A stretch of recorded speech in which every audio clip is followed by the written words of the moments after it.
Alors en vérité, dans cette région, donc Vallée des Baux, qui est entre la Crau, entre la Durance, entre les Alpilles, on a depuis des décennies, depuis des centaines d'années, il y a une terre qui est assez pauvre finalement.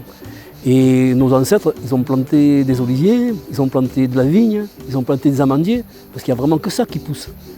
Et donc c'est pour ça qu'on est accroché depuis des dizaines et des dizaines d'années à cet arbre qui est le symbole de la Provence, le symbole de donner de l'huile aux Provençaux, parce qu'il n'y avait que ça qui pouvait pousser en Provence. Et donc on s'est accroché à cette culture. Salut, c'est Erwan d'Olivier & Co. Aujourd'hui, on vous amène dans la Vallée des Baux, au cœur de la Provence, rencontrer Antoine, notre producteur, et ses oliviers.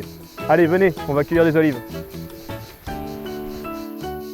On a toujours été dans le milieu des oliviers, de l'huile d'olive, on aime la nature, on aime les oliviers. Et bon, même quand avec mon épouse on a pris la retraite, on s'est dit bon ben on va quand même continuer à garder cette oliveraie, à la faire fonctionner, à avoir des arbres qui soient beaux, voilà. Ce qui nous intéresse c'est d'avoir de beaux arbres. Voilà. Moi quand je me promène dans l'oliveraie par exemple, bon, je regarde les beaux arbres, mais je suis intéressé aussi par ceux qui sont moins beaux. Et je m'approche et je me dis tiens, qu'est-ce qu'il a celui-là? L'arbre c'est le support, c'est lui qui va donner les bonnes olives et donc c'est lui qui doit être bien soigné. Voilà. Et ici on a tendance à vouloir bien les soigner. Voilà. Dans cette oliveraie on a des arbres qui ont plus de 65 ans, c'est sûr qu'ils ont un enracinement très profond, ils vont chercher les oligo-éléments assez bas et donc c'est ce qui donne un peu la qualité de notre huile d'olive. Alors en fait la qualité elle est donnée par cet arbre qui est ancien, qui a des racines profondes, elle est donnée également par les 4 variétés qui constituent la OP Vallée des Baux.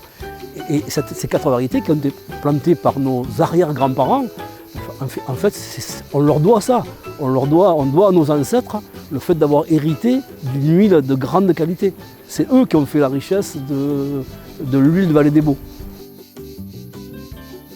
On a une bonne huile d'olive au moulin à Cramenco parce que voilà, on se connaît et quand on cueille nos olives le soir, là, vous voyez maintenant tout à l'heure je vais monter mes olives à la Cramenco, tout de suite le moulin il est prêt à tourner, les olives sont pressées tout de suite et on a quelques heures entre l'olive qui est sur l'arbre et l'huile qui va couler du moulin et ça c'est l'essentiel. Parce que quand on est producteur, on est forcément amateur, sinon on n'est pas un bon producteur, c'est pas possible. Hein, voilà. Et ce que j'aime bien, moi, alors je déguste de l'huile d'olive, j'en déguste souvent quand on fait des assemblages au moulin, mais mon moment préféré c'est quand on a l'huile nouvelle.